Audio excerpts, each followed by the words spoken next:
Glenda Blackwell of North Carolina was sick and tired of her husband's scratch lottery ticket habit. The couple wasn't exactly rich, but her husband Buddy wouldn't listen to reason, even though he'd never won much of anything.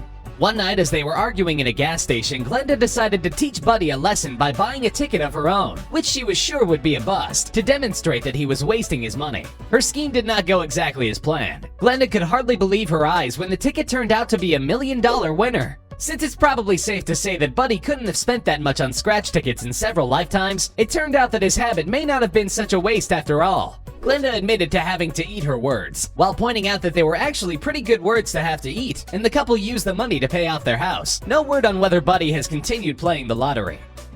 Cincinnati's Horseshoe Casino was in the middle of a summer promotion in August 2013 when a random customer's name was drawn for a $1 million giveaway. The lucky casino goer, Kevin Lewis, came down to joyfully collect his prize and was awarded one of those giant checks we've all dreamed of receiving, right there on stage. But when casino employees began the process of verifying his identity, they quickly realized a mistake had been made. They had the wrong Kevin Lewis. The actual winner hadn't even been present in the casino at the time. Needless to say, Kevin number 1 was crushed at the prospect of having to give back that giant check, but the mistake had been understandable. Not only did the two men have the same name, but they were roughly the same age, similar in appearance, both frequent visitors to the casino and lifelong Cincinnati residents, and were even both engaged to be married. Fortunately for Kevin number 1, casino management decided that the only right thing to do was to let both men keep their winnings. It was the night two lucky guys named Kevin became instant millionaires, but only one of them did it totally by accident.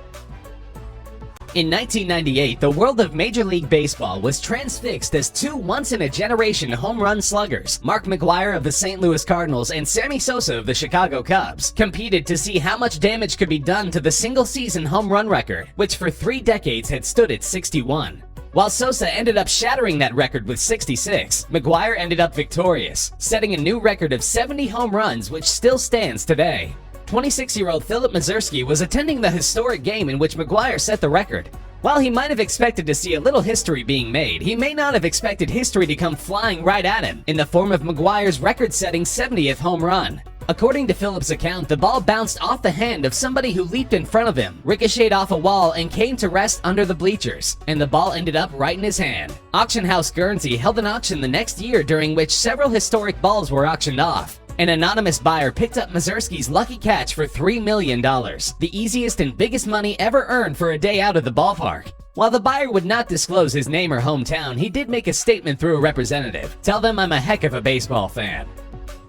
Back in 1994, most people were still not quite sure exactly what the internet was, or what it was supposed to do for us. It might seem strange now, but the idea of shopping, watching movies, or ordering food delivery online was completely foreign to the public.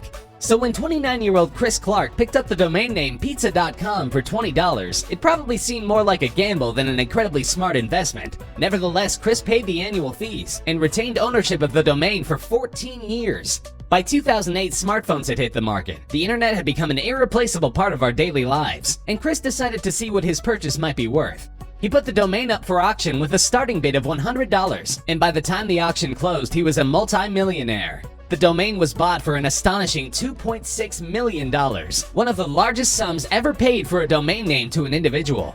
While this is certainly a life-changing amount of money, Chris did admit to having one small regret: not buying more domain names when he had the chance.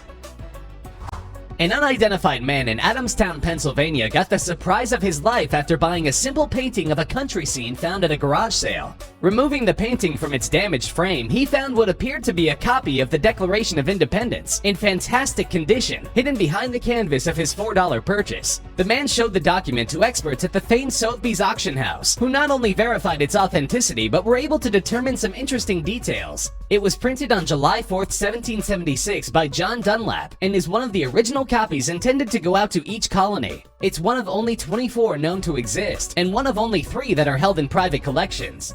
At auction, the document was sold to the president of a fine arts investment firm for a whopping $2,420,000, by far a record for any piece of historical Americana. While it was not disclosed the amount that the seller had hoped to get for his find, auctioneer David Redden said that he thought the man was going to be rather stunned to learn how much it had gone for.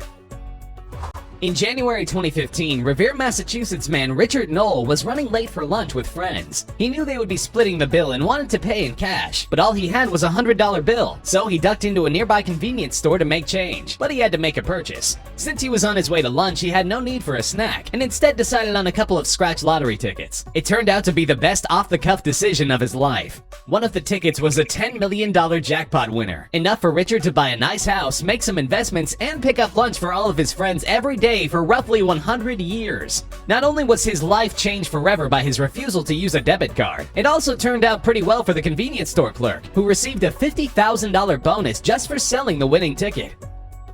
73-year-old Terry Horton, a former long-haul trucker from California, came across an unusual piece while shopping for a friend in a thrift shop.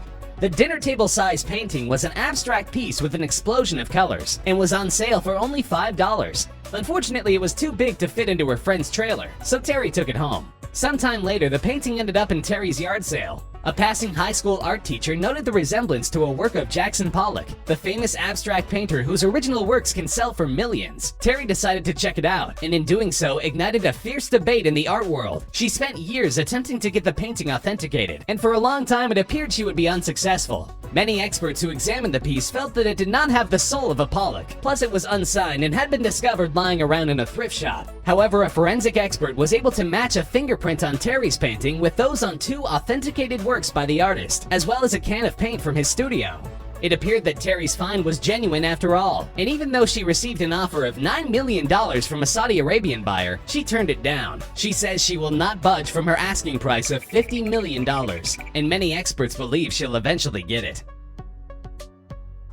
In 2015, an anonymous scrap metal dealer from the Midwest paid $14,000 for a giant load of scrap in a jumble sale. Among the objects, he found a tiny egg-shaped 3-inch ornament that he thought may have some value. Hoping to melt it down and get perhaps $500 for it, he contacted several buyers, but was turned down everywhere he went.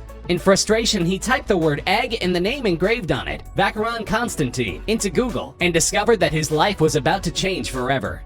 He found a Daily Telegraph article describing a frantic search for the 3rd imperial egg, made by Fabergé for the Russian royal family in 1887. It had been thought lost after being auctioned off by the Soviets in 1922, but had recently been recognized by Fabergé researchers in a 1964 auction catalog. Somehow, it had made its way into the American Midwest and into the hands of an incredibly lucky scrap metal dealer. The man flew to London and had the egg's authenticity confirmed by Fabergé experts. It was purchased by a private collector for an undisclosed amount, but its value was initially determined to be over $30 million.